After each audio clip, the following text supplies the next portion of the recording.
Puji Tuhan, selamat pagi Bapak Ibu, saudara-saudari yang diberkati oleh Tuhan. Kembali kita berjumpa dalam program Renungan Pagi GPDI Tiberias Bogor. Sebelum kita mendengarkan Renungan Pagi, mari sama-sama kita berdoa. Bapa kami dalam kerajaan surga, Bapa yang kami kenal dalam nama Tuhan Yesus Kristus, mengucap syukur untuk hari yang baru, hari yang dijadikan Tuhan. Sebelum kami melakukan aktivitas kami Tuhan, kami merenungkan firman Tuhan. Biarlah firman Tuhan boleh menjadi pelita bagi kaki kami dan terang bagi jalan kami. Berfirmanlah Tuhan, kami siap mendengarkannya. Dalam nama Tuhan Yesus Kristus, haleluya, amin. Tema renungan kita pada pagi hari ini adalah diciptakan untuk sebuah misi. Mari kita buka Alkitab kita dalam Kisah Para Rasul 20 ayat yang ke-24. Tetapi aku tidak menghiraukan nyawaku sedikit pun, asal saja aku dapat mencapai garis akhir dan menyelesaikan pelayanan yang ditugaskan oleh Tuhan Yesus kepadaku untuk memberi kesaksian tentang Injil kasih karunia Allah. Saya mau baca dalam terjemahan lain seperti ini. Hal yang terpenting adalah bahwa aku menyelesaikan misiku, yaitu pekerjaan yang telah diberikan Tuhan Yesus kepadaku. Ketika suatu benda diciptakan, pasti ada tujuannya. Misalnya gelas diciptakan untuk menampung air yang akan kita minum. Sapu diciptakan untuk membersihkan kotoran dan debu dari lantai. Mesin cuci diciptakan untuk meringankan tugas dalam mencuci pakaian. Dan banyak lagi hal-hal yang lain yang kita bisa lihat di sekitar kita. Semua benda diciptakan untuk tujuan tertentu. Tidak ada benda yang tidak memiliki tujuan. Diciptakan asal-asalan, tidak ada. Semua benda memiliki tujuan ketika dia diciptakan oleh Sang Penciptanya. Demikian pula dengan kita. Kita diciptakan Tuhan untuk menjalankan misinya di dunia. Kata misi berasal dari bahasa Latin yang berarti mengutus. Kata misi berarti mengutus.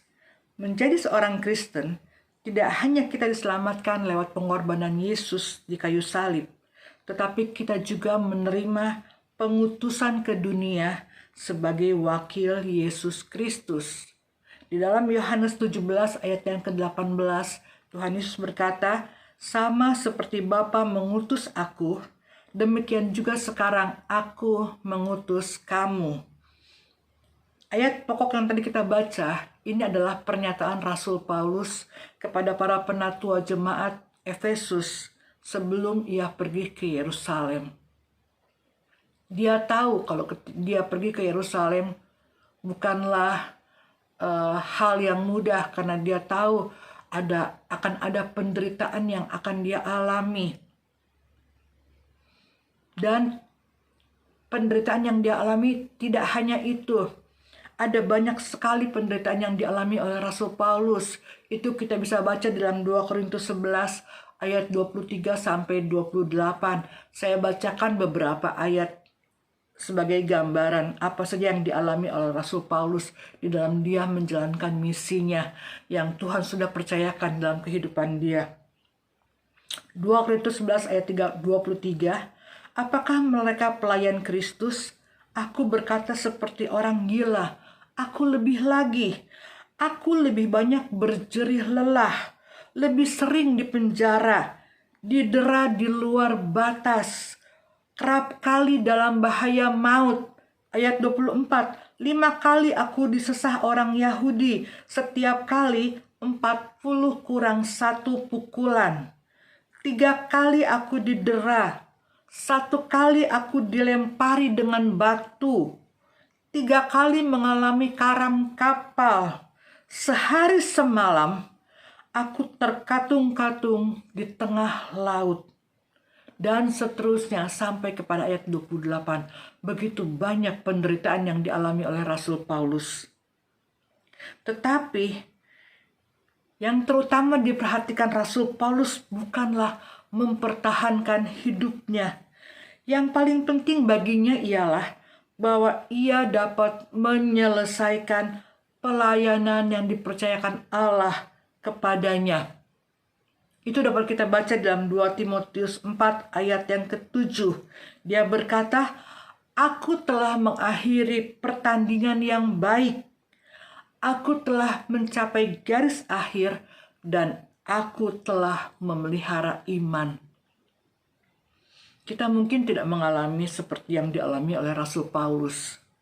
Tetapi dalam iman, kita dapat menemukan sebuah makna yang akan menolong kita untuk berjalan dengan setia melalui berbagai macam pengalaman hidup yang berat. Mungkin tidak berat bagi orang, tetapi berat bagi kita. Ada banyak hal yang kita alami. Tetapi dengan hal-hal yang seperti itu, kita tidak akan menyerah. Kita mau menyelesaikan misi kita di dunia. Karena apa? Tuhan berjanji di dalam Matius 28 ayat yang ke-20, "Aku menyertai engkau sampai kesudahan alam." Ya, jadi misi yang Tuhan berikan kepada kita bukanlah misi yang mustahil dijalankan, tetapi misi itu disertai dengan penyertaan Tuhan. Itu sebabnya kita dapat melakukannya melalui pertolongan Roh Kudus. Jangan puas dengan keselamatan yang sudah kita terima dari Tuhan Yesus. Jangan puas kalau kita sudah diselamatkan. Tuhan ingin menebus semua umat manusia dari setan dan mendamaikan mereka dengan dirinya. Dan Tuhan mau kita dapat menggenapi kelima tujuan yang telah diciptakannya bagi kita. Apa saja kelima tujuan itu? Yang pertama, mengasihinya. Kedua, menjadi bagian dalam keluarganya. Yang ketiga, menjadi serupa dengannya. Seringkali kita menyanyikan lagu, "Ku mau sepertimu Yesus." Apakah kita benar menjadi serupa dengan Yesus? Itu adalah tujuan dalam hidup kita. Kemudian yang keempat, melayani Dia. Sudahkah kita mengambil pelayanan di gereja lokal kita? Dan yang kelima, memberitahukan orang lain tentang Dia. Inilah misi kita di dunia ini, memberitahukan orang lain tentang Dia. Ibu Gembala pernah membawakan khotbah dan berkata bahwa keselamatan bukanlah milik kita pribadi, tetapi perlu dibagikan ke setiap orang. Sekali lagi, keselamatan bukanlah milik kita pribadi, tetapi perlu dibagikan ke setiap orang. Ada banyak hal yang dapat kita lakukan di sorga nanti. Misalnya, kita bisa memuji Tuhan, kita bisa menyembah Tuhan, menikmati keindahan sorga, bergaul dan bersekutu dengan sesama penghuni sorga, dan banyak hal lain yang dapat kita lakukan nanti di sorga. Tetapi ada dua hal yang tidak dapat kita lakukan. Apakah itu? Yang pertama, dosa. Karena di sorga tidak ada dosa. Yang kedua, memberitahukan kepada orang lain tentang juru selamat.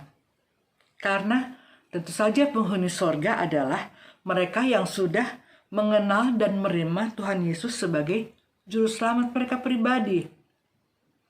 Itu sebabnya selama kita dipercayakan Tuhan untuk ada di dunia ini, jalankanlah misi kita dengan sebaik-baiknya. Alkitab berkata, "Jadi kami ini adalah utusan-utusan Kristus." Kita adalah utusan-utusan kasih dan tujuan Tuhan di dalam dunia ini. Mari jalankan misi kita dengan pertolongan Roh Kudus, ya, sehingga kita dapat menggenapkan apa yang Tuhan mau. Tujuan Allah dalam menciptakan kita dapat kita laksanakan, dan kita juga dapat berkata seperti Rasul Paulus berkata, "Aku telah mengakhiri pertandingan dengan baik. Aku telah mencapai garis akhir dan aku telah memelihara iman." Puji Tuhan. Tuhan kiranya menolong kita semua. Mari kita berdoa. Terima kasih untuk firman-Mu Tuhan pada pagi hari ini, yang boleh kembali mengingatkan kami tentang tujuan Allah dalam menciptakan kami, supaya kami dapat menjalankan misi-Mu di dunia Tuhan, menjadi utusan-utusan Kristus yang membawa kabar kesukaan, yang membawa kabar damai, sukacita yang daripada Tuhan, sehingga ada banyak orang boleh mengenal Engkau dan menerima Engkau sebagai Tuhan dan Juru Selamat. Ampuni kami Tuhan kalau selama ini kami lalai di dalam menjalankan misi-Mu Tuhan. Roh Kudus, mampukan kami. Berikan kami keberanian Tuhan. Berikan kami kemampuan Tuhan Yesus, sehingga kami dapat melakukan apa yang harus dapat kami lakukan. Terima kasih Tuhan Yesus. Terima kasih Allah Roh Kudus. Sepanjang hari ini kami mohon penyertaan Tuhan. Biarlah berkat kasih setia Tuhan, damai sejahtera yang daripada Tuhan mengawali hati dan pikiran kami. Dan apapun yang kami lakukan, apapun yang kami kerjakan, semuanya ada dalam rencana-Mu Tuhan. Memberkati setiap umat-umat-Mu, memberkati setiap hamba-hamba-Mu Tuhan. Terima kasih Tuhan Yesus. Terima kasih ya Allahku. Kami mengucap syukur hanya dalam nama Tuhan Yesus Kristus. Haleluya. Amin. Puji Tuhan. Selamat menikmati hari yang diberkati oleh Tuhan.